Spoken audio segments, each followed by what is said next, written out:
Alhamdulillahirrabbilalamin. Wassalatu wassalam asrafil anbiya wal mursalin. Sayyidina Maulana Muhammadin wa alihi washabihi ajmain. Amma ba'du. Pertama-tama mari kita panjatkan puji dan syukur atas kehadiran Allah Subhanahu wa taala yang telah melimpahkan rahmat dan hidayah kepada kita semua sehingga kita bisa berkumpul pada kajian pagi hari ini. Salawat serta salam tak lupa kita curahkan kepada junjungan Nabi besar Muhammad sallallahu alaihi wasallam yang selalu senantiasa kita nantikan syafaatnya di yaumil akhir kerak. Amin dan rabbal alamin. Alhamdulillah hari ini kita masih melaksanakan kajian pekanan Iskariman Properti Syariah yang mana nantinya akan disampaikan pemateri kita yaitu Bapak Ustadz Dwi Condro Triyono selaku pemateri. Dan sebelumnya itu saya mengucapkan terima kasih kepada Bapak Ustadz Gun Gunawan dan juga Ibu Ustazah Elis Aprianti Rahman selaku owner Iskariman Properti Syariah yang telah memberikan kesempatan saya untuk memandu acara kajian pagi hari ini. Dan juga terima kasih kepada bapak-bapak sekalian, rekan-rekan dan juga ibu-ibu yang telah hadir pada kajian pagi hari ini baik melalui offline dan juga online di berbagai proyek yang telah hadir saat ini yang telah bergabung pada kajian pagi hari ini melalui via Zoom. Adapun tema pagi kajian hari ini kita masih melanjutkan kajian yang sebelumnya yaitu tentang pernikahan dalam Islam bagian 3. Saat ini kita telah tersambung dengan pemateri kita yaitu Bapak Ustadz Dwi Condro Triyono.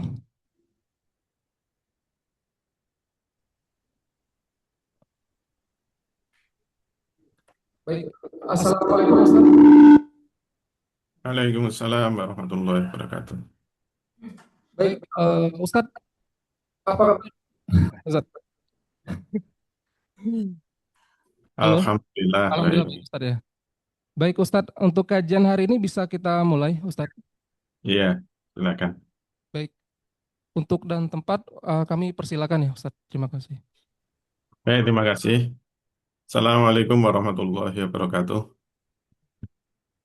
Alhamdulillahirabbil alamin. Wassalatu wassalamu ala asrafil anbiya'i wal mursalin. Sayyidina wa maulana Muhammadin wa ala alihi wa sahbihi ajmain. Amma ba'd. Bapak Ibu dan saudara-saudara sekalian yang dirahmati Allah, Alhamdulillah pada kesempatan yang mulia ini kita bisa dipertemukan kembali oleh Allah Subhanahu wa taala. Hari ini kita akan melanjutkan bagaimana kita membangun rumah tangga yang Islami ya, yaitu pembahasan bagaimana kita menjalin hubungan antara suami dan istri. Ini adalah kunci dari kesuksesan rumah tangga kita. Jadi pernikahan kita tidak akan sukses kalau kita tidak bisa membangun relasi yang tepat sesuai petunjuk dari Allah bagaimana kita harus membangun hubungan antara suami dan istri. Ini sudah masuk bagian 3, kita langsung masuk ke materi.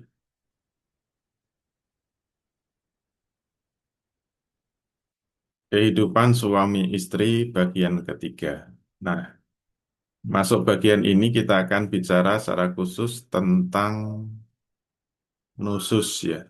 Bagaimana kalau seorang istri itu membangkang. Jadi kemarin sudah kita bahas, kewajiban seorang istri itu taat kepada suami, tapi bersamaan dengan itu ada kewajiban dari suami yaitu muasyirah bil ma'ruf. Harus mempergauli istri secara ma'ruf.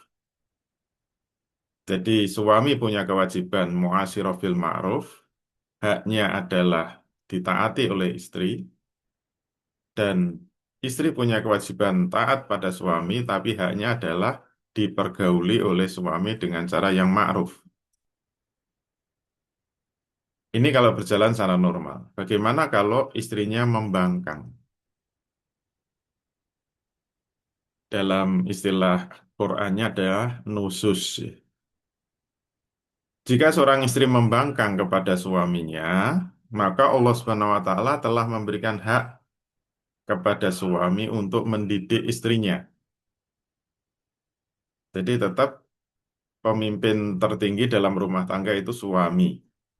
Walaupun sudah kita bahas, yang dimaksud pemimpin rumah tangga dari seorang suami tidak sama dengan pemimpin dalam sebuah perusahaan, tidak sama dengan pemimpin dalam instansi, tidak sama pemimpin di dalam urusan negara. Ini sudah kita jelaskan. Dari mana dasarnya? Itu dari Al-Quran, Surah An-Nisa 34. Allah Subhanahu wa taala berfirman, "Wallati takhafuna nusuzahunna fa'izuhunna wahjuruhunna fil madaji'i wadribuhunna fa'in ata'nakum fala tabghu 'alaihinna sabila. Innallaha kana 'aliyyan kabira." Wanita-wanita yang kamu khawatirkan nususnya, nah kalau kamu khawatir istri-istrimu itu membangkang atau nusus, membangkang berarti tidak mau taat kepada suaminya. Bagaimana caranya? Faizu, faizu hunna, maka berilah nasihat kepada mereka. Jadi langkah pertama harus dinasihati. Kemudian langkah kedua, wahjuru hunna fil madhaji'. Langkah kedua adalah pisahkanlah mereka dari tempat tidur mereka. Istilahnya pisah ranjang. Suruh tidur di tempat tidur yang lain. Kemudian kalau tetap nggak bisa, masih ada langkah ketiga, wadribuhunna. Kemudian kita boleh memukul ya, suami boleh memukul. Kemarin dalam penjelasan Nabi, memukul di bagian yang tidak membahayakan.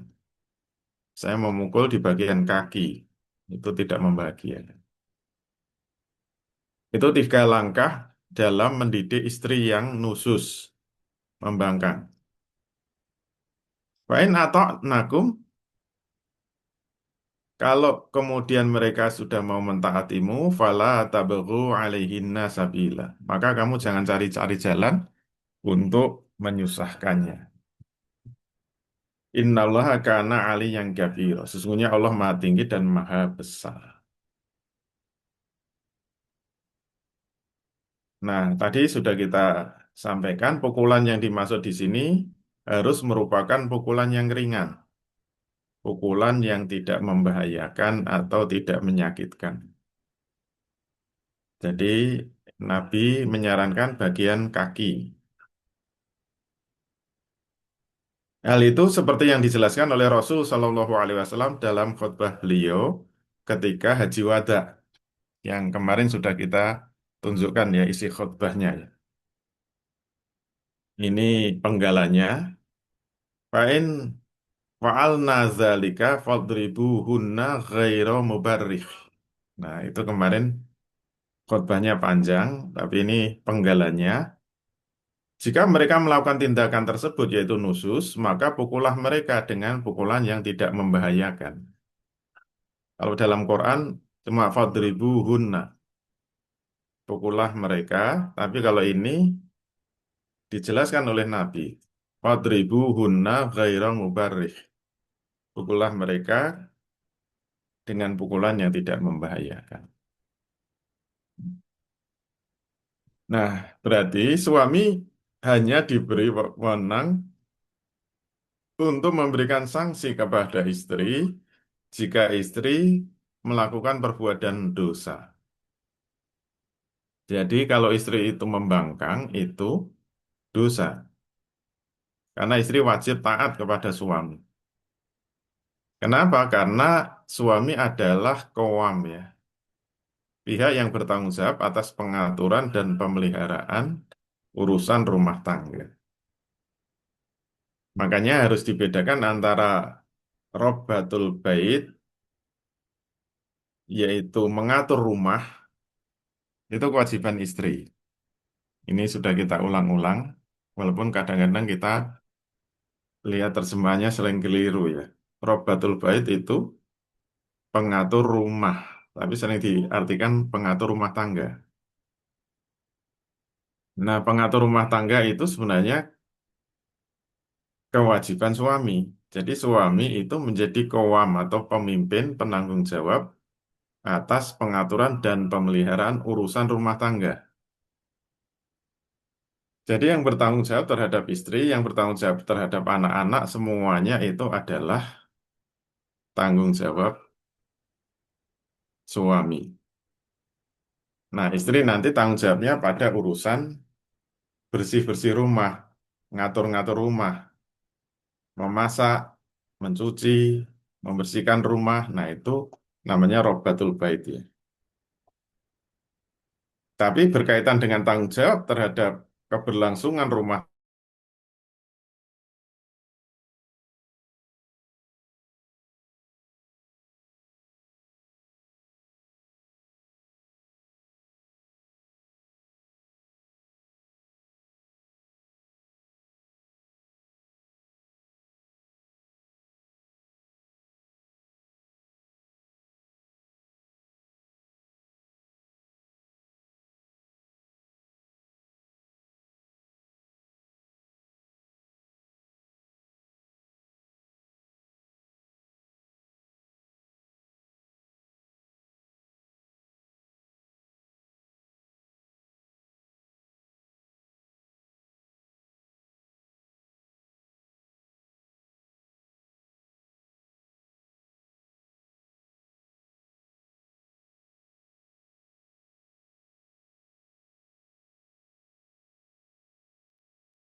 maaf terlempar ya.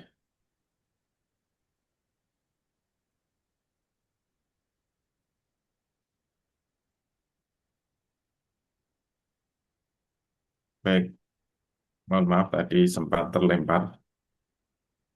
Jadi saya ulangi, akan tetapi pelanggaran istri di luar perkara yang telah diperintahkan oleh syariah kepada istri untuk dilakukannya, maka seorang suami tidak boleh mengganggunya sama sekali. Dalam hal ini Allah Subhanahu wa taala berfirman, "Fa'in ata'nakum fala tabghu 'alaihinna sabila." Kemudian kalau mereka sudah mentaatimu, maka janganlah kamu mencari-cari jalan untuk menyusahkannya. Berarti selama istri itu apa sudah taat, maka sudah tidak boleh mencari-cari jalan untuk mempermasalahkannya, untuk menghukumnya dan sebagainya. Bahkan dalam kondisi seperti ini, bahkan dalam kondisi istri mentaati suaminya, maka suaminya harus kembali bersikap ramah, bersikap toleran, lemah lembut dalam meminta segala sesuatu kepada istrinya. Nah, ini hubungan yang harus terus dijaga ya.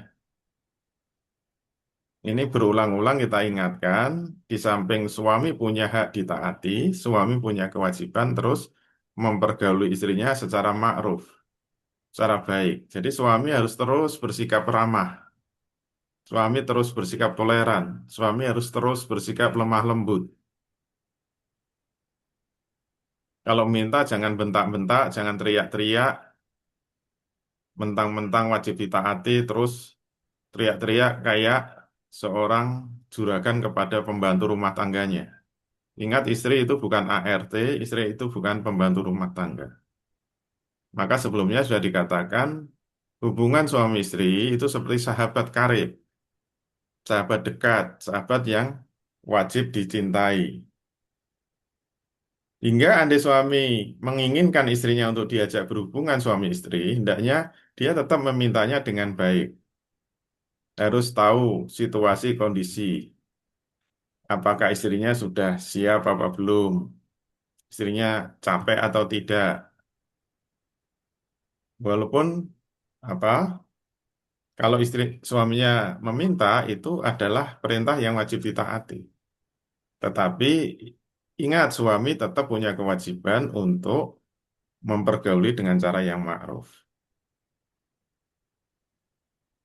Ini dicontohkan oleh Rasul melalui sabdanya ya. Rasul Shallallahu Alaihi Wasallam bersabda, La tatroku nisa'a lailan kata tamtusito a sa'isatu watas tahidda batu.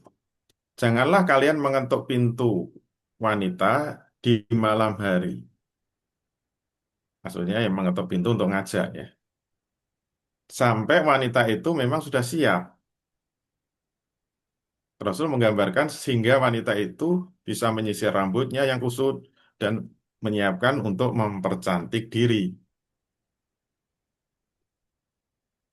Oleh karena itu, tanggung jawab dan kepemimpinan seorang suami atas istri di dalam rumah tangga bukan berarti dia boleh bertindak secara otoriter di dalam rumah tangganya atau seperti seorang penguasa yang tidak bisa dibantah perintah-perintahnya. Ini terus berulang-ulang. Diingatkan, suami jangan seperti pemimpin perusahaan ya. Jangan seperti juragan, jangan atasan yang perintahnya itu wajib ditaati server tanpa bisa di ini suami istri. Walaupun ada kewajiban istri, tapi tetap tahkan itu cara yang ma'ruf dengan lemah. Kalau perlu diskusi, tidak bisa sewenang-wenang. Nah, oleh karena itu Islam memberikan panduan ya, bagaimana kepemimpinan seorang suami.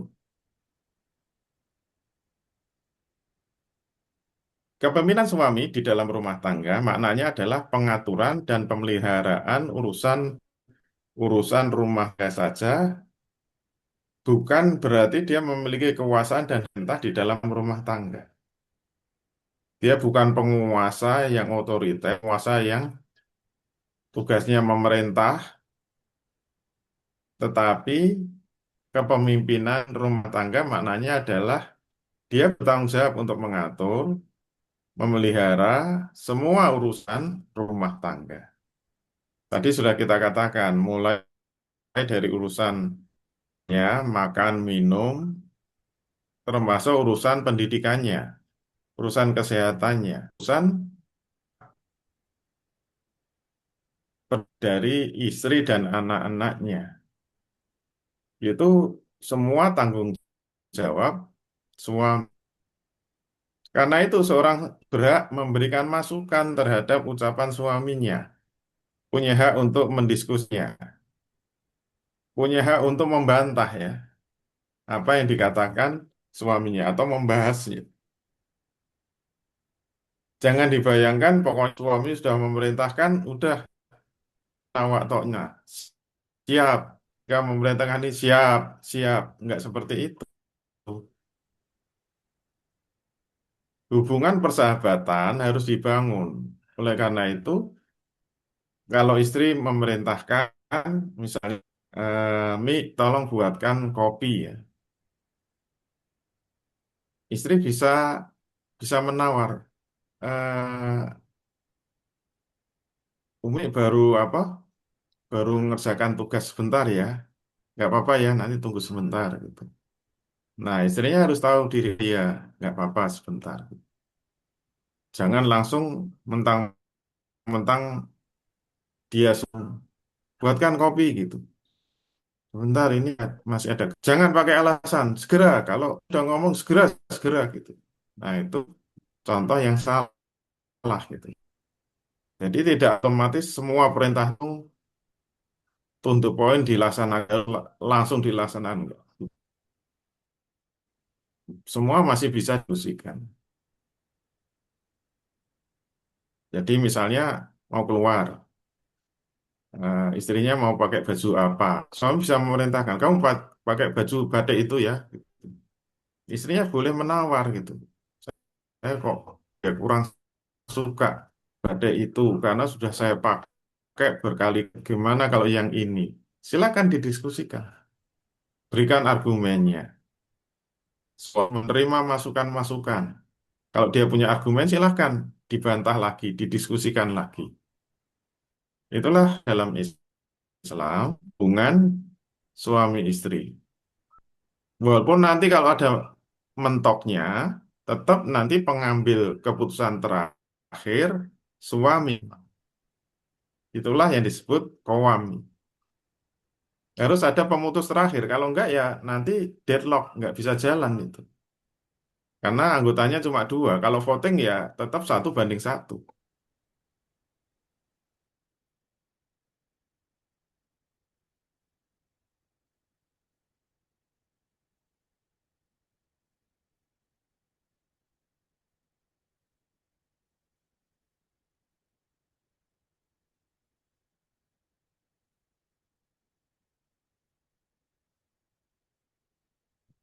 Cik.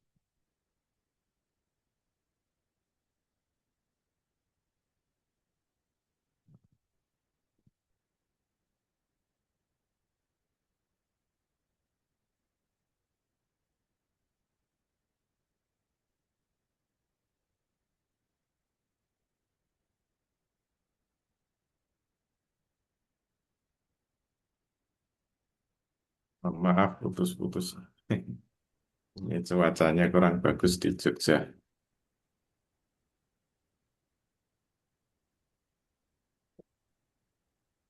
Baik, saya lanjutkan. Mohon maaf tadi terputus. Kenapa eh, hu- hu- hubungan kepemimpinan suami terhadap istri harus seperti itu? Nah, kita diingatkan lagi, sebab keduanya itu adalah dua orang sahabat. Ini yang harus dipegang betul. Suami dan istri itu hubungannya suhbah ya, hubungannya persahabatan. Bukan hubungan pihak yang memerintah dan pihak yang diperintah. Bukan hubungan penguasa dengan rakyat. Bukan hubungan manajer dengan karyawan. Ini hubungan dua orang sahabat, maka kita harus memandang istri dengan suami itu sederajat. Kita harus memandang suami dan istri itu equal ya, sederajat yang sama-sama punya hak untuk memberikan pendapat, sama-sama punya hak untuk memberikan usulan, sama-sama punya hak untuk saling berdiskusi, saling memberikan argumen. Walaupun kata putus terakhir kalau mentok terjadi deadlock itu di tangan suami. Itu yang paling khas untuk membahas kepemimpinan suami yang berbeda dengan kepemimpinan yang lain. Jadi keduanya adalah dua sahabat karib, dua manusia yang paling dekat. Tidak ada yang lebih dekat antara dua orang manusia ini. Bahkan bisa lebih dekat dari orang tua kandungnya sendiri. Bahkan bisa lebih dekat dari anak kandungnya sendiri. Bahkan bisa lebih dekat dengan saudara kandungnya. Manusia yang paling dekat, paling kuat hubungannya itu adalah suami dan istri. Dia harus menjadi dua sahabat karib, hanya saja tetap kepemimpinan diserahkan kepada salah seorang dari keduanya dari sisi pengaturan dan pemeliharaan rumah tangga, yaitu di tangan suaminya. Rasulullah Shallallahu Alaihi Wasallam di dalam rumah tangga beliau merupakan sahabat karib bagi istri-istrinya, bukan mendudukkan dirinya sebagai penguasa yang otoriter terhadap mereka. Meskipun beliau sekaligus seorang kepala negara, bahkan seorang rasul ya, seorang rasul dan nabi. Tapi memperlakukan istrinya itu luar biasa. Kenapa? Menjadikan istrinya itu sahabat karib yang sangat dekat. Istrinya itu bisa juga protes, istrinya juga bisa marah. Ya nggak apa-apa. Istri punya hak untuk jengkel, untuk marah. Istri juga manusia. Dan Nabi pernah juga dalam tanda kutip diboikot, dimarahi istrinya itu pernah. Beliau diam, didengarkan. Ini ada sebuah kisah yang cukup panjang yang diceritakan oleh Umar bin Khattab. Ini hadisnya sangat panjang ya. Menceritakan bagaimana Rasul dulu memperlakukan istri-istrinya. Wallahi, inna kunna fil jahiliyati ma na'uddu lin nisa'i amron. Kata anzalallahu ta'ala fihinna ma anzala. Wa qasama lahunna ma qasama. Fa bainama ana fi amrin a'tamiruhu idh qalat li imra'ati lau sona'ta kaza wa kaza. Fakultu laha wa malaki anti walimaha huna wa ma takallufuki fi amri uriduhu. Faqalat li ajaban laka ya ibnu Khattab ma turidu anturaja'a anta wa inna ibnaka laturaji'u Rasulullah sallallahu alaihi wasallam kata yazalla yaumahu ghadbana. Ini saya baca dulu aja nanti terjemahnya.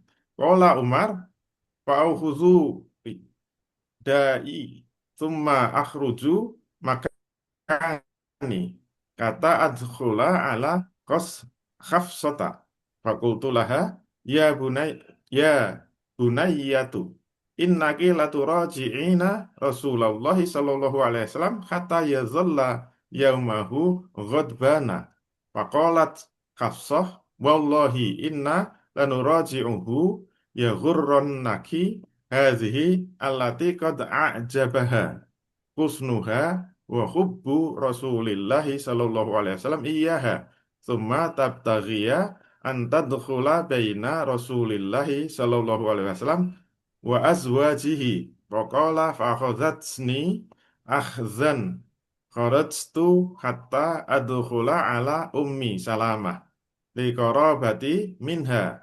fakallamtuha faqalat li ummu Salamah ajaban laka ya ibnu Khattab qad dakhalta fi kulli syai'in kata fakultu ta'lamina anni akhidhu khaziruki ukubata ukubatallahi wa ghadaba rasulihi ya bunayyatu la kasaratni bihi an ba'di ma kuntu ajid wa kharajtu min indiha, yang artinya demi Allah sesungguhnya kami pada masa jahiliyah tidak memperhitungkan posisi wanita sedikit pun. Itu zaman jahiliyah dulu. Umar mengaku dulu waktu zaman jahiliyah itu wanita nggak dianggap manusia lah. Nggak pernah diperhitungkan kedudukannya, nggak pernah diperhitungkan posisinya sedikit pun. Sampai Allah menurunkan ketentuan tentang mereka dan memberikan kepada mereka bagian hak-hak mereka. Lalu satu saat ketika aku sedang dalam suatu urusan, saat itu istriku berkata, seandainya engkau berbuat begini dan begitu, aku pun berkata kepadanya, ada apa denganmu dan mengapa engkau ada di sini? Apa apa pula perlunya engkau dengan urusan yang kulakukan? Ini Umar merasa terganggu kok. Tahu-tahu istrinya ikut campur gitu. Kira-kira begitu. Kemudian istrinya menjawab, sungguh aneh engkau ini, wahai Umar bin Khattab. Engkau kok tidak mau diberi masukan? Padahal putrimu, jadi anaknya Umar itu kan ada yang jadi istrinya Rasul, yaitu Hafsah. Padahal putrimu, salah satu putri Umar yang jadi istrinya Rasul, pernah memberikan masukan kepada Rasul. Sampai membuat Rasul itu gelisah sepanjang hari.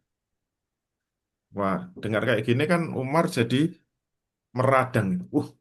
Masa sih anak saya itu bikin Rasul itu sampai gelisah ya.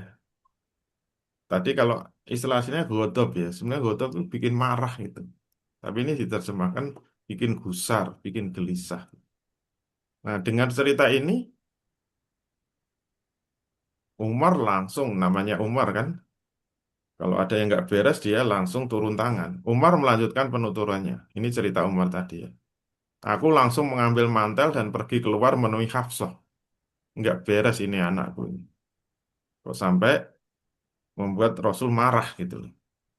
Kemudian aku berkata kepada Hafsah, wahai putriku, engkau telah memberi masukan kepada Rasul Shallallahu Alaihi Wasallam hingga beliau merasa gusar sepanjang hari. Betul nggak? Gitu kira-kira. Gitu. Apa jawab Hafsah? Demi Allah, sungguh kami memang biasa memberikan masukan kepada beliau. Kaget itu. Itu biasa kami itu selalu usul, yang bantah juga biasa memberikan argumen maksudnya gitu.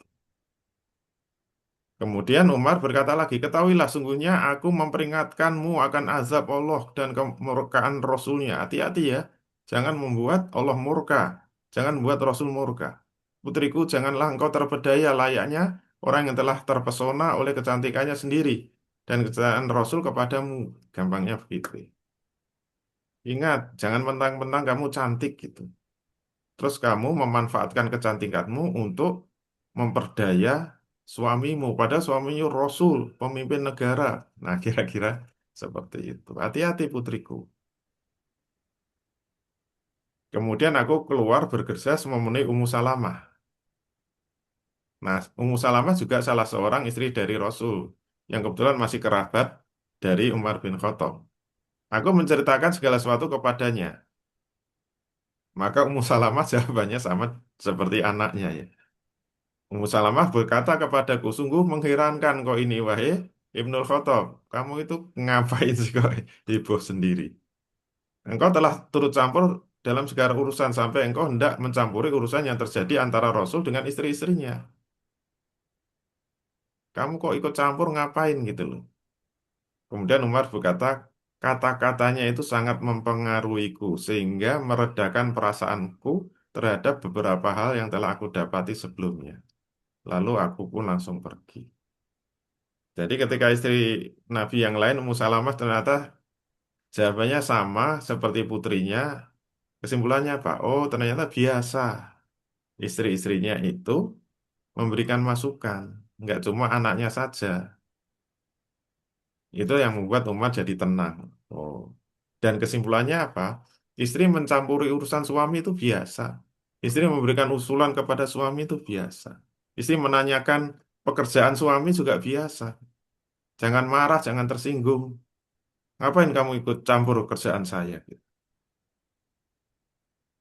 Istri itu juga ingin ikut merasakan bagaimana beratnya tanggungan suami. Jadi saya biasanya kalau dari luar kota, habis ada kerjaan tertentu, istri mesti tanya gitu. Gimana hasilnya gini ya. Kadang-kadang kita memang merasa terganggu gitu loh. Kita pengen ya urusan kerja ya kerjalah, biar kita sendiri yang menanggungnya. Tapi istri kan nggak bisa begitu. Istri juga mencintai suami, ingin berbagi rasa, ingin berbagi tanggung jawab, ingin berbagi kesulitan-kesulitan. Jadi kalau suami ada kesulitan, jangan menganggap remeh istrinya. Barangkali mungkin ada masukan-masukan yang berharga. Saya sering merasakan begitu. Jangan menganggap sepele. Kamu itu taunya kan kerjaan rumah saja. Ini proyek besar, kamu nggak usah ikut campur. Jangan sombong begitu. Itu berarti tidak menghargai istrinya. Padahal Rasul, kepala negara, manusia yang sempurna, seorang Rasul, itu menerima masukan-masukan dari istrinya. Bahkan ada masukan dari istrinya yang membuat dia gelisah terus. Rasul aja masih mendengarkan masukan-masukan dari istri-istrinya. Ini adalah kisah yang luar biasa yang disampaikan oleh Umar bin Khattab berkaitan dengan bagaimana sikap Rasul terhadap istri-istrinya. Imam Muslim telah meriwayatkan dalam sebuah sahihnya bahwa Abu Bakar pernah meminta izin kepada Rasul Shallallahu Alaihi Wasallam untuk menemui beliau. Setelah diizinkan, dia masuk. Lalu Umar datang juga minta izin kepada beliau. Ia pun lantas masuk setelah diizinkan beliau. Ketika itu Umar mendapati Nabi Shallallahu Alaihi Wasallam sedang duduk dikelilingi istri-istrinya yang nampak sedang masgul dan dia membisu. Ternyata istrinya apa? Lagi lagi dalam tanda kutip ya, lagi unjuk rasa. Jadi ceritanya istrinya itu baru pada minta uang belanja lah gampangnya gitu loh. Nah, istri Nabi kan banyak. Jadi sampai Rasul itu diam gitu, nggak bisa jawab gitu. Mungkin baru dalam kondisi nggak ada uang. Sehingga Umar melihat itu merasa kasihan dengan Rasul. Sampai dia punya inisiatif, lihat Rasul kayak gitu, aku pengen menyampaikan sesuatu yang bisa membuat Rasul itu gembira ya, yang bisa membuat Rasul tertawa gitu. Saking kasihannya Rasul lagi dikepung istri-istrinya menuntut uang belanja. Gitu. Dia kemudian berkata, wahai Rasul, seandainya engkau melihat Kharijah, binti Kharijah itu istri Umar, meminta belanja kepadaku, maka aku akan bangkit menghampirinya dan aku akan rengkuh lehernya gitu.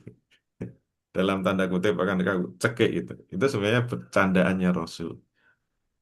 Nah, mendengar itu Rasul tahu gitu loh. Dan Rasul ketawa. Itu sebenarnya Umar eh, bercanda ya. Jadi eh, kalau istrinya gitu ya harusnya langsung langsung dipegang lehernya. Nah, Rasul kemudian berkata, Hunna khawli yas'alnani an-nafaqota.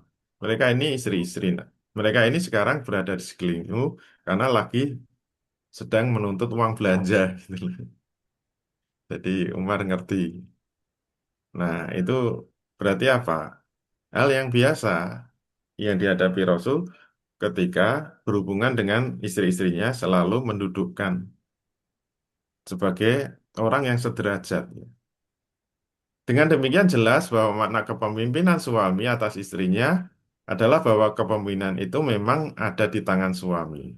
Akan tetapi kepemimpinan yang dimaksud adalah kepemimpinan yang diwarnai dengan persahabatan, bukan kepemimpinan yang otoriter, yang penuh dominansi. Sehingga dengan kepemimpinan penuh persahabatan itu, istri bisa memberikan pendapat, bisa berdiskusi, bisa memberikan masukan kepada suaminya. Nah, ini dilihat dari pergaulan suami dan istri.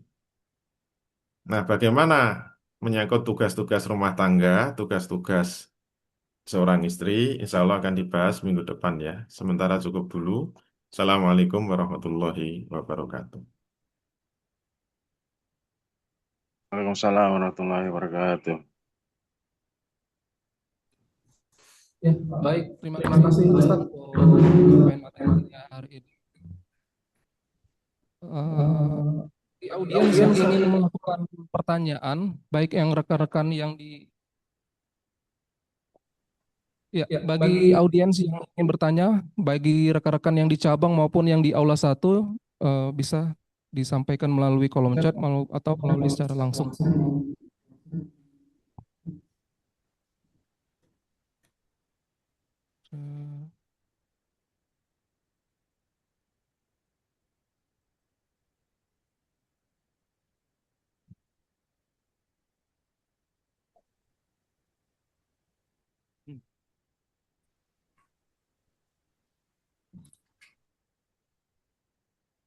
Deng.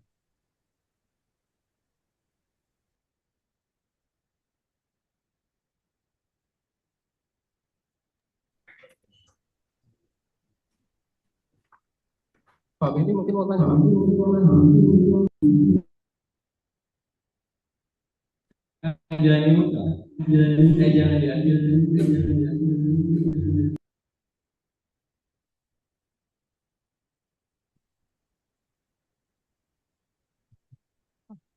Cek. Baik, Bismillah. Ustadz, ada yang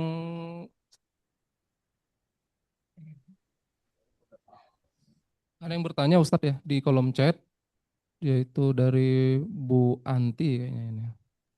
Kang, ini Kang bisa ya? Kamu sendiri.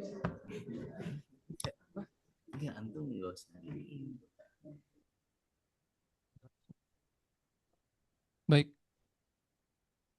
Bismillah, Ustadz, maaf tadi dikatakan jika suami meminta jima itu menjadi kewajiban bagi istri melayaninya. Lalu kalau sebaliknya bagaimana Ustadz jika istri menginginkan tapi suami seringkali menolak atau enggan berhubungan sehingga membuat istrinya merasa menderita, merana dan sakit dengan penolakan tersebut. Alasannya selalu bilang lagi nggak mood dan itu sering. Bagaimana hukum si istri meminta duluan dan bagaimana hukumnya suami yang sering menolak sehingga membuat istrinya merasa menderita, Ustaz?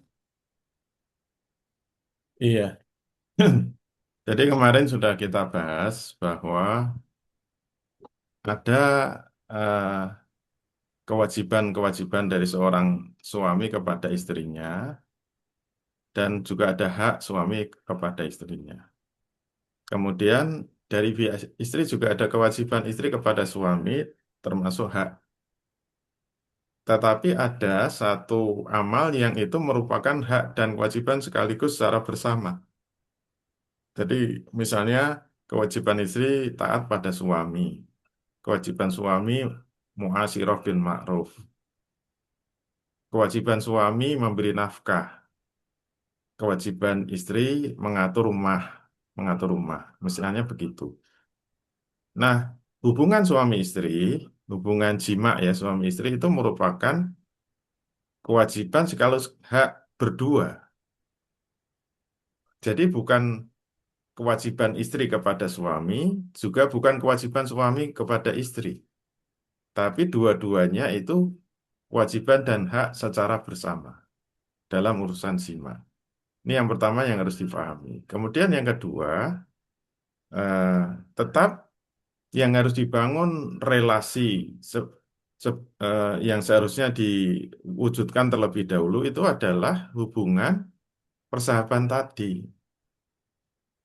Kalau melihat cerita tadi itu menunjukkan bahwa hubungan relasi suami istri sebagai seorang sahabat, sebagai seorang suhbah, sebagai sahabat karib nampaknya belum terbentuk, belum terbangun.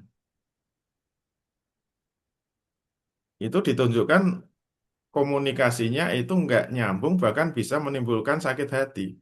Itu mohon maaf, itu berarti kegagalan dalam membangun komunikasi.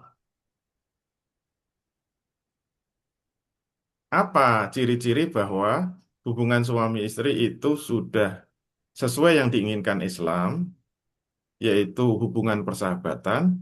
Dari awal materi ini sudah saya katakan, indikator yang paling bagus, indikator yang paling penting untuk mengukur bahwa hubungannya sudah seperti yang dikehendaki Islam, yaitu hubungan persahabatan, itu adalah komunikasi. Apakah ada sekat atau tidak? Kalau masih ada sekat, masih ada ewoh pekewoh, apalagi masih ada ganjalan hati, kadang-kadang merasa sakit hati, dipendam, itu berarti apa? Belum berhasil mewujudkan hubungan persahabatan. Ini berarti dari awal ketika membangun rumah tangga masih belum berhasil mewujudkan apa yang diinginkan oleh Islam di dalam membangun rumah tangga ini. Jadi mohon ini juga untuk saya sendiri, juga untuk Bapak Ibu sekalian, walaupun sudah berumah tangga lama, ini memang harus difahami dua belah pihak ya. Suami harus paham, istri harus paham. Maka kalau ingin menciptakan keluarga yang samaroh, sakinah, mawaddah, warohmah, itu kunci utamanya apa? Membangun komunikasi yang tanpa sekat gitu loh. Contoh yang masih bersekat itu ya yang disampaikan tadi. Oleh karena itu seharusnya kan suami kalau minta pada istrinya itu bisa leluasa. Kalau istrinya keberatan juga bisa leluasa. Nanti kalau suaminya keberatan lagi bisa leluasa. Istri jangan pakai minta kepada suaminya juga. Kalau masih ada sekat itu berarti hubungannya belum dekat. Terus kalau suaminya menolak sakit hati, itu berarti belum leluasa juga. Harusnya kan bisa protes juga. Kenapa menolak terus gitu loh? Aku kan istrimu. Nah, itu sebenarnya hubungannya belum baik. Seharusnya kalau hubungannya baik kan dikomunikasikan. Ya mohon maaf ya, saya eh, selalu berusaha seperti itu.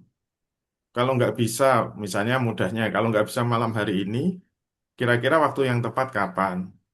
Menyampaikan jadwalnya, mau di mana, supaya nggak terganggu anak-anak. Kalau perlu apa harus apa sewa hotel misalnya gitu. Itu kan bisa dikomunikasikan. Jangan dianggap tabu ya seperti itu. Saling menyamakan jadwal, saling berembuk dengan baik gitu loh. Tidak ada jarak, tidak ada sekat, tidak ada ewoh bokewo. Itu hal yang biasa yang kedua-duanya itu saling membutuhkan sebenarnya.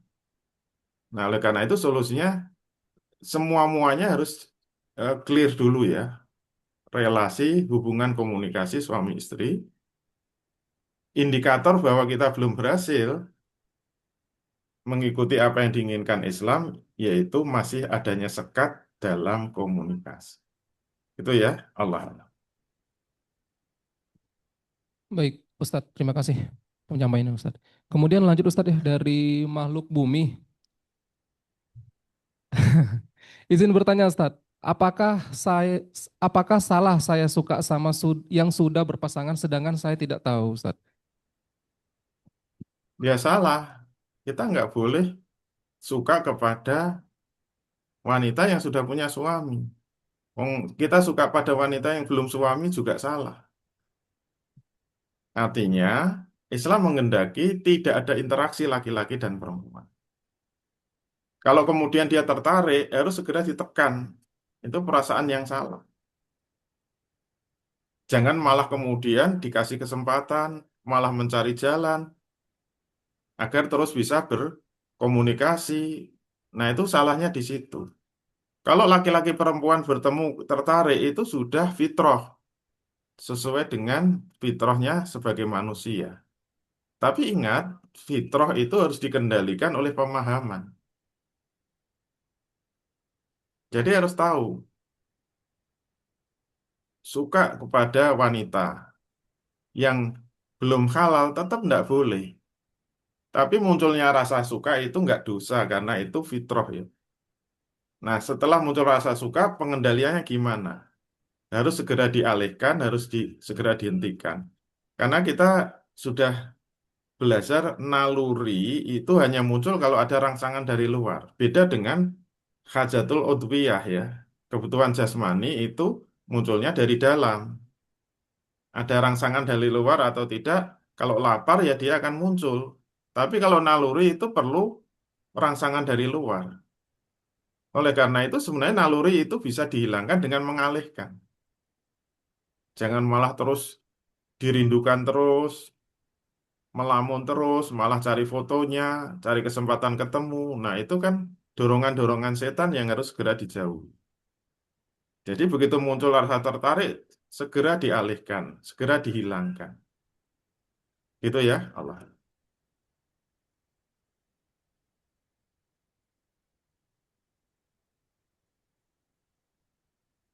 Cik, cik.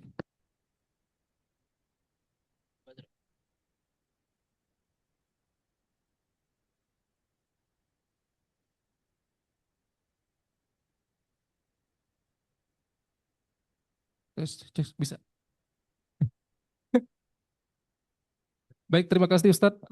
Lanjut ya Ustadz ya, dari GSH Semarang. Assalamualaikum Pak Ustadz, bagaimana hukum istri atau suami yang suka nyatut atau mengambil bagian ayat untuk pembenaran dirinya? Terima kasih Pak Ustadz.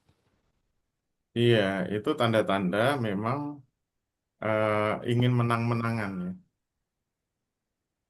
Itu hubungan relasi yang tidak baik ya. Hubungan relasi yang baik, suami istri itu harus merasa satu kesatuan. Seperti satu tubuh lah. Sakitnya istri itu juga sakitnya kita. Sakitnya suami juga sakitnya istri. Itu namanya hubungannya sudah persahabatan. Jangan malah cari-cari ayat untuk membantah istrinya. Kalau sudah menggunakan ayat itu kan bisa menyakitkan. Karena istilahnya nyatut tadi, nyatut ayat itu. itu bukan hubungan yang baik itu. Jadi kalau ada perbedaan, kalau kita itu sudah merasa satu tubuh, pengennya kan selesai supaya nggak ada yang sakit hati. Nggak usah cari-cari argumen sampai tujuannya ingin menjatuhkan. Karena sudah mulai bawa-bawa ayat Quran. Betul.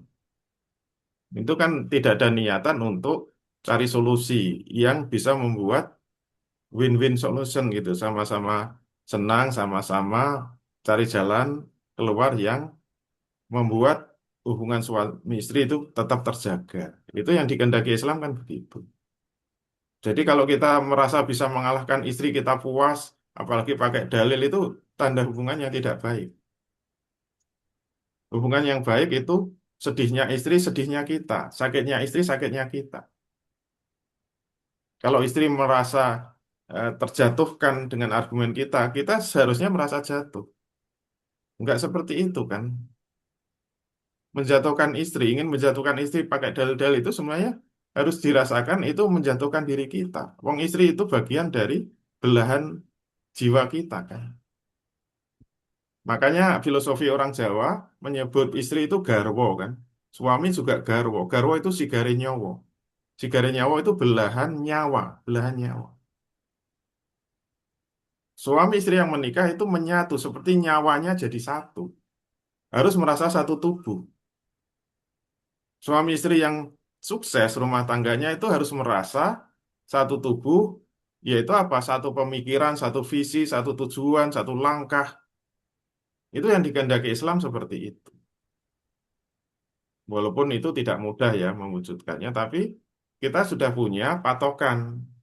Selama kita tidak bisa menyatukan diri kita, perasaan kita, pemikiran kita, ya kita belum bisa mewujudkan hubungan suami istri yang ideal menurut Islam.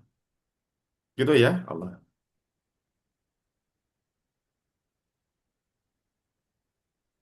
Baik, terima kasih Ustadz.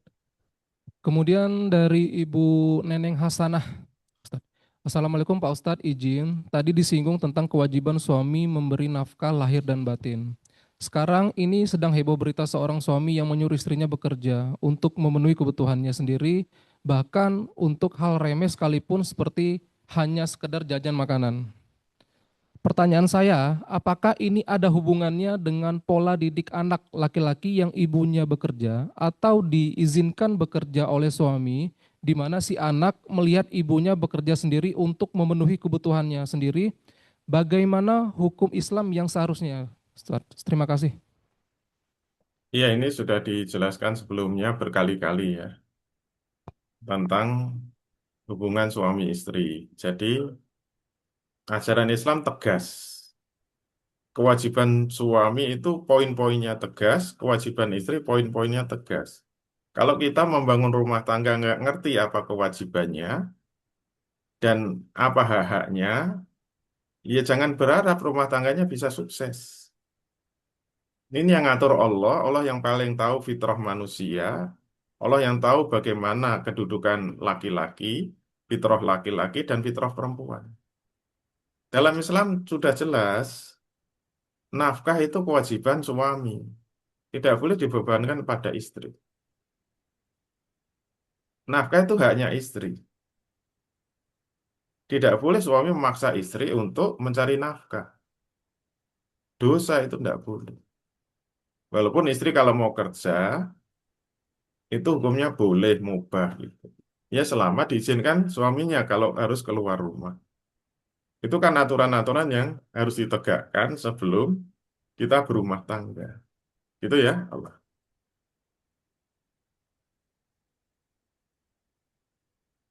Baik, terima kasih Ustadz penyampaiannya. Kemudian lanjut Ustadz dari GSH Jatinangor. Assalamualaikum Pak Ustadz. Saya mau nanya, apakah hukum apa? Saya mau nanya apa hukumnya menunda menikah Ustadz? Ya Terima kasih. tergantung posisi dirinya ya. Karena hadisnya kemarin sudah berulang-ulang dibaca ya. Ya masyarakat sabab ini stato'a minkumul ba'ah fal yatazawwaj. Kan hadisnya begitu. Wahai para pemuda, kalau kamu sudah merasa memiliki kemampuan yaitu ba'ah, maka segeralah menikah. Berarti bersegera menikah itu sunnah, karena itu anjuran dari Rasul. Tapi kan ada syaratnya, yaitu sudah memiliki ba'ah. Ba'ah itu kan kemarin tiga ya, kesiapan material, kesiapan spiritual, dan kesiapan on the deal. Gitu. Kalau sudah siap itu lebih baik sunnah. Berarti kalau menunda makro hukumnya makro, tapi tidak dosa. Tapi kalau kondisinya memang belum siap, perintah Nabi ya puasa dulu. Itu lebih baik karena bisa mengendalikan diri dan menundukkan pandangan gitu. Tidak bisa digeneralisir, tergantung masing-masing ya. Kalau memang belum siap ya ditunda dulu nggak masalah. Tapi kalau sudah siap lebih cepat lebih baik. Gitu ya. Baik, terima kasih Ustadz. Kemudian lanjut dari Ibu Meta Ustadz ya. Bismillah Ustadz, sering kita dengar bahwa pernikahan adalah ibadah terpanjang. Dalam praktik rumah tangga, bagaimana agar suami dan istri bisa sama-sama belajar dan bertumbuh, termasuk ketika masing-masing mengikuti kajian atau proses belajar yang berbeda. Apakah perbedaan guru atau kajian yang menjadi masalah? Kajian ini yang menjadi masalah dan bagaimana menyikapinya agar tetap sejalan dalam visi rumah tangga, Ustadz. Terima kasih. Iya, kalau ada perbedaan guru, ya tetap kunci rumah tangga itu komunikasi ya. Kalau ada perbedaan pendapat, semua pendapat kalau itu berasal dari pendapat Islam, kan mesti ada hujahnya, ada dalil-dalilnya. Dan itu bisa dikomunikasikan. Seperti apa yang kita sampaikan di sini kan semua ada hujahnya, ada dalilnya, dari Quran, dari hadis, ada semua. Kalau sumbernya sama, mesti kan ketemu. Kalau nggak sama, bisa didiskusikan. Yang penting apa? Jangan merasa menang-menangan. Gitu, gitu ya. Allah.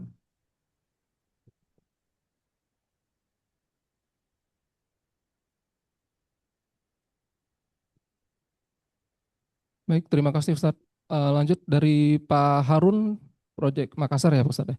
Bismillah, izin Ustadz, salam sejahtera untuk kita semua.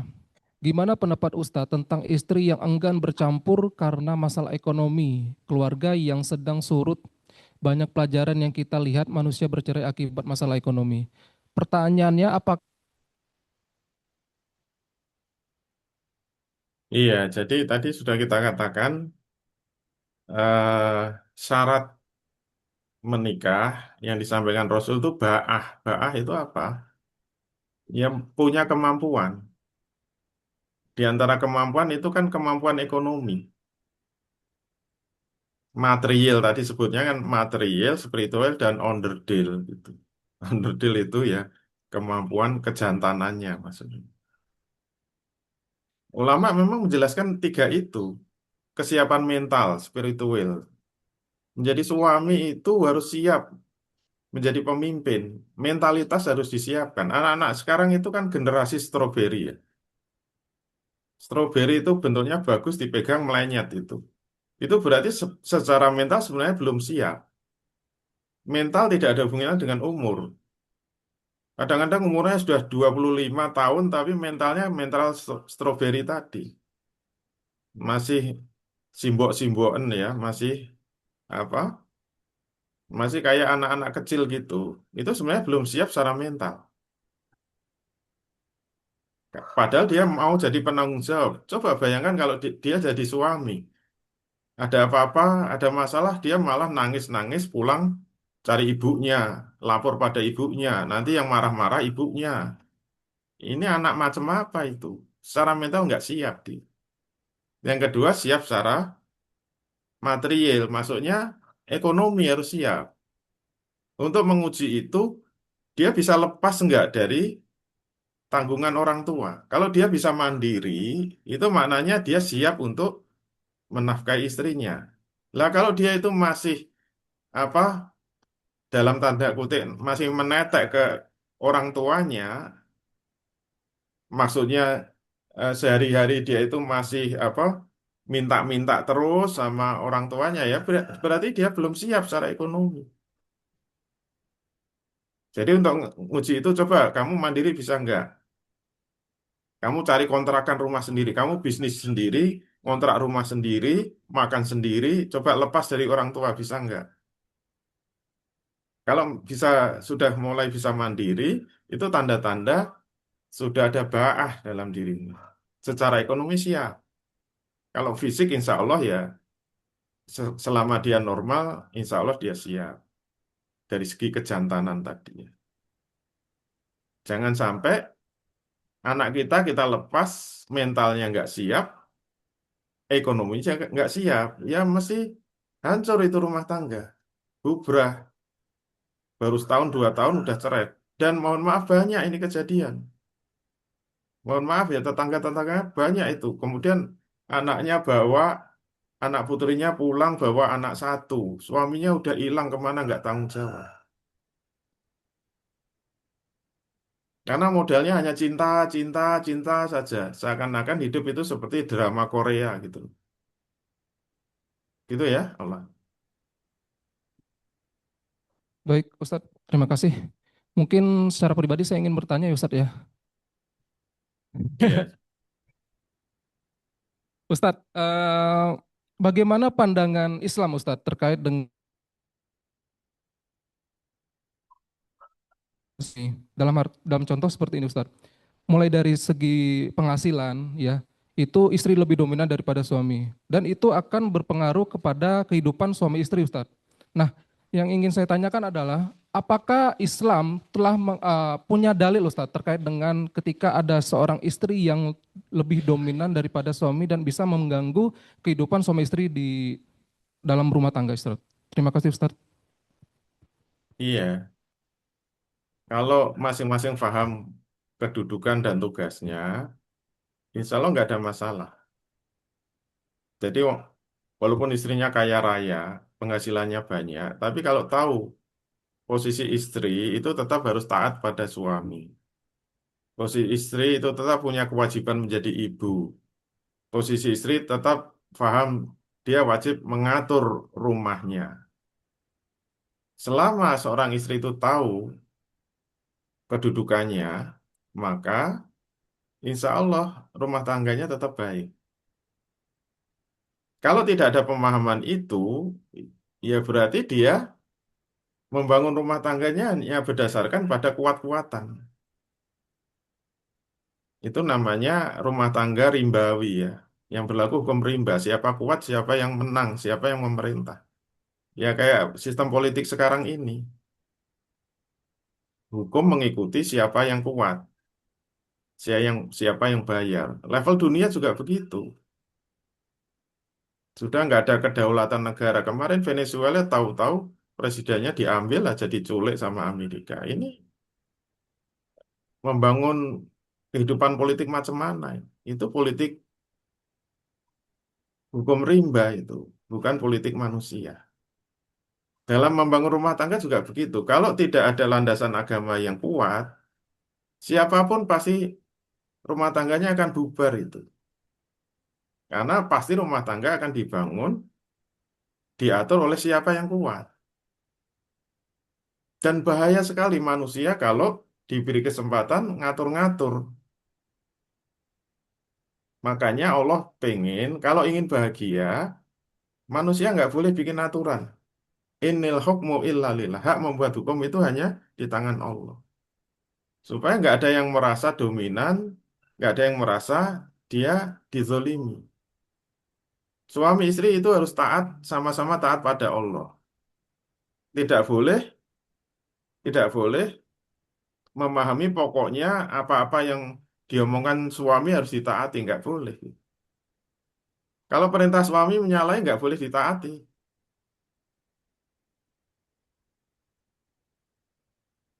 Jadi dua-duanya itu harus taat kepada Allah. Kalau fondasi rumah tangga nggak bisa seperti itu, pasti berlaku hukum rimba. Bisa yang menjadi apa diktator itu suaminya, bisa juga istrinya. Dua-duanya nggak mau taat sama Allah. Ya bubar rumah tangga. Itu ya Allah.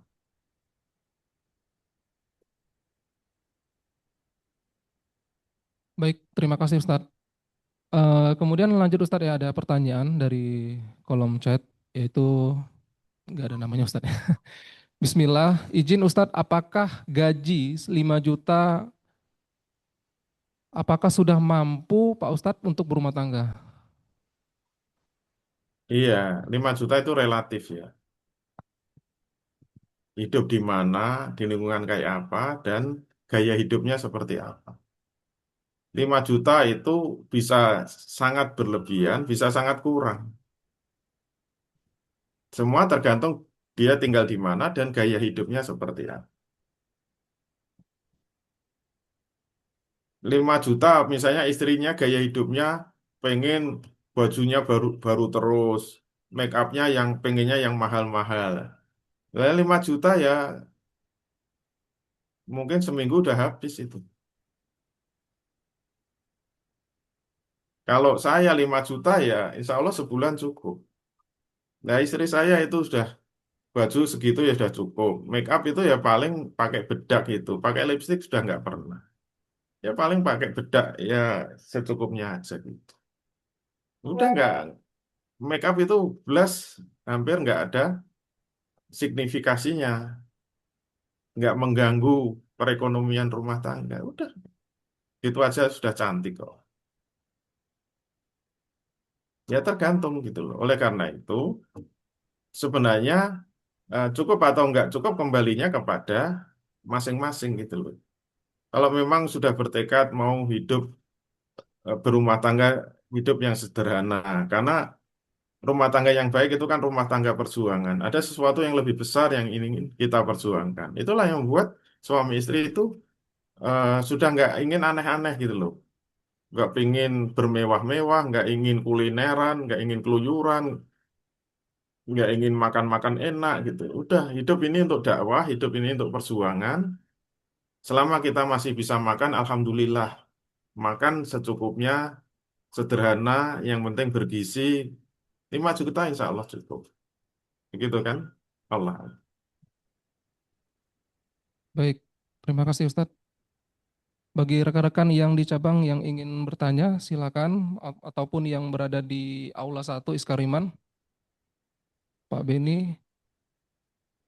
Ada pertanyaan Ustadz dari Pak Maulana ya. Cek, cek, Silakan. cek. Ya bang, silakan bang. Terima kasih. Cek. Bismillahirrahmanirrahim. Assalamualaikum warahmatullahi wabarakatuh. Waalaikumsalam. Nama saya Maulana, Pak Haji, Pak Yai yang saya hormati, yang semuanya yang saya hormati.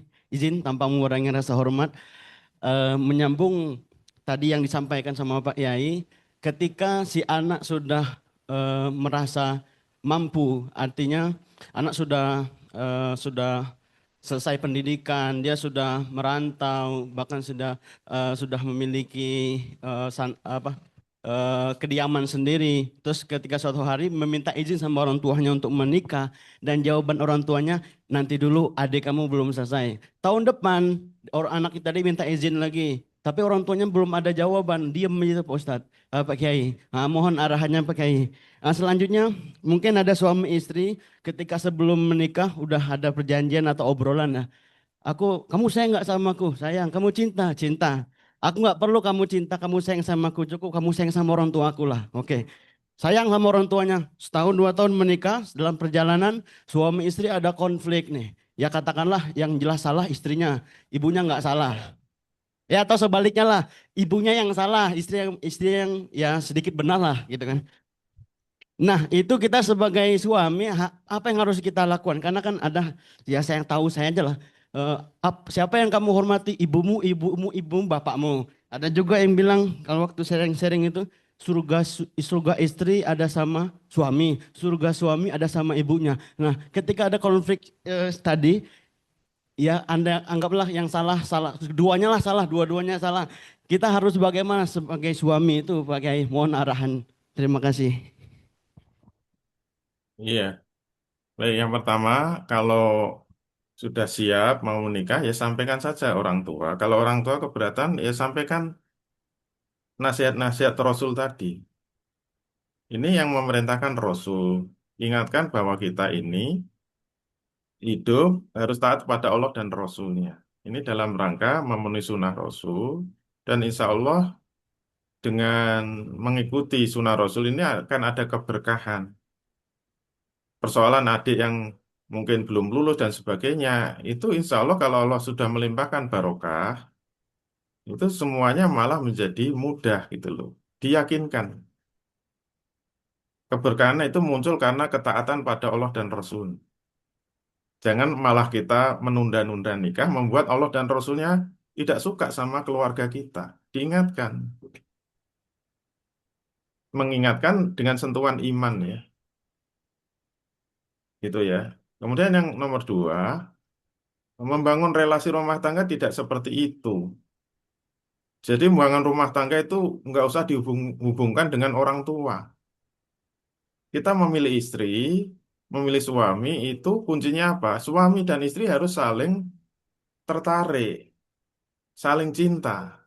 Itu landasan berumah tangga.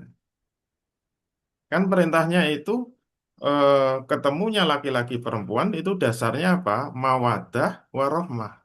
Mawaddah itu cinta, rohmah itu sayang gitu loh. Kalau nggak ada landasan itu ngapain kita membangun rumah tangga? Kalau kita cari istri harus istri yang memang kita sukai, yang menarik hati kita. Secara fisik memang menarik. Ucapan kayak gitu kurang tepat. Jadi eh, kamu nggak mencintai saya nggak apa-apa. Yang penting kamu cinta sama orang tua. Itu bukan landasan rumah tangga Islam. Oleh karena itu, bangunlah rumah tangga itu dengan kasih sayang, dengan saling mencintai, saling tertarik. Kalau memang sudah serak saling tertarik, bangunlah rumah tangga. Dan suami dan istri bertanggung jawab kedua-duanya. Kalau ada apa-apa itu selesaikan. Tidak boleh kita itu membanding-bandingkan. Kamu mau ikut suami atau nurut sama ibu itu jelas tidak bagus. Kalau bisa, rumah tangga itu lepaslah dari orang tua, lepas dari mertua. Urusan rumah tangga kita. Kalau muncul sampai pembanding-banding itu benar-benar bukan rumah tangga yang ideal, bukan rumah tangga yang baik. Membenturkan ketaatan suami, orang tua, istri, dan sebagainya suruh milih-milih itu jelas tidak ada tuntunan syariatnya. Rumah tangga hubungan suami istri itu saling terkait. Istri taatnya pada suami. Nggak boleh suruh milih. Kamu milih ibu apa milih suami, milih bapak. Kenapa harus ada seperti itu? Semuanya bisa dikomunikasikan. Dan nggak usah bawa-bawa orang tua, nggak usah bawa-bawa saudara. Ini urusan rumah tangga yang harus diselesaikan berdua. Itu ya, Allah. Baik, terima kasih Ustadz atas penyampaiannya. Lanjut Ustadz. Dari kolom chat ya via Zoom Ustadz dari Pak Dario Granada Property. Bismillah, izin bertanya Ustadz, ada seorang Ustadz terkenal yang mengerjakan pekerjaan rumah tangga seperti mencuci pakaian, mencuci piring, memasak dan bersih-bersih rumah. Sehingga banyak wanita yang membandingkan dengan Ustadz tersebut dan ingin suaminya juga seperti yang dilakukan Ustadz tersebut. Apakah memang hal tersebut sesuai dengan ajaran Islam Ustadz? Terima kasih. Iya, itu kurang sesuai dengan ajaran Islam. Jadi panutan kita bukan ustadz ya, panutan kita itu Rasul. Tugas membersih-bersihkan rumah, mengerjakan urusan rumah itu tugas istri, bukan tugas suami. Tugas suami itu cari duit, cari nafkah gitu. Kenapa sih jadi panutan manusia, bukan Rasul? Jadi petunjuk Rasul, suami itu tugasnya luar rumah, seperti departemen luar negeri gitu loh. Misalnya mencari nafkah, belanja itu tugas suami, mengantar anak sekolah itu tugas suami. Tugas istri memang robatul bait, mengatur rumah tangga, mengatur rumah ya. Itu bukan contoh yang baik. Tapi kalau suami mau mengerjakan itu silahkan. Ya kalau ada waktu luang silahkan. Itu meringankan beban istri, itu baik. Tapi jangan sampai itu menjadi contoh bahwa itu kewajiban suami. Itu haknya suami. Hak itu boleh dilepas. Yang nggak boleh dilepas itu kewajiban. Melepas hak misalnya membersihkan rumah itu haknya suami, kewajiban istri. Tapi kita bisa kok bersih-bersih. Saya biasa nyuci piring, biasa bersih rumah gitu. Kalau istri saya sibuk ya tanazul anil hak itu boleh melepaskan hak kita. Termasuk istri membantu nafkah itu tanazul anil hak karena nafkah itu haknya istri. Tapi kalau mau bantu suami ya silahkan. Tapi jangan dianggap wanita yang sukses karir, bantu nafkah suami dianggap itu teladan yang baik. Bukan seperti itu. Gitu ya. Patokan kita itu Allah dan Rasulnya ya. Bukan perbuatan ustadz. Gitu ya Allah. Baik, Ustadz, terima kasih, Ustadz. Mungkin untuk sekarang udah waktu menunjukkan pukul 9.26 ya Ustadz ya, sudah di ujung acara.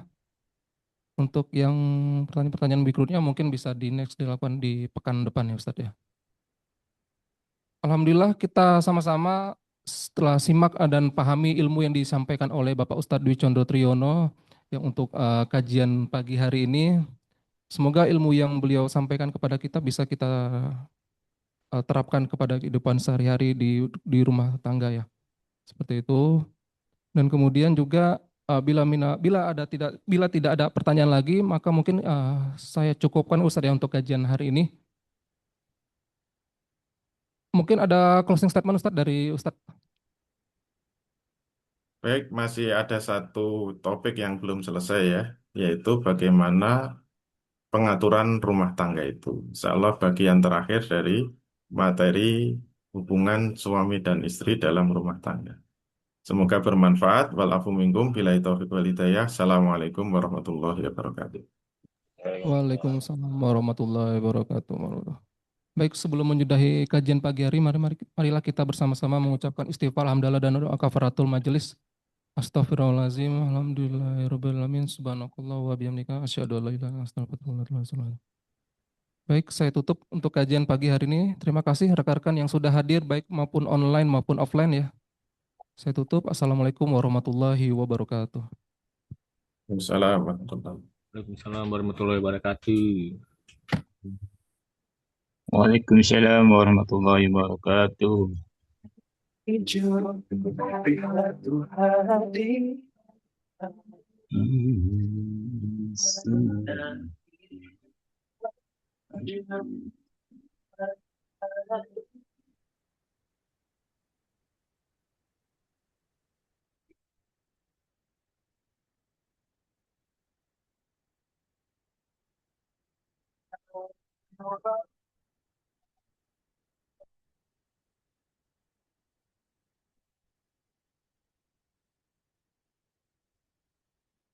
على الصديق عن الثري بصحبة خير الأبرار رحل الصديق عن الثري بصحبة خير الأبرار صلوات الله تباركه صلوات الله تباركه ملأت الدنيا بالأنوار الهجرة بالأنوار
الهجرة رحلة حدينا حمل الإسلام لنا دينا الهجرة رحلة حدينا حمل الإسلام لنا دينا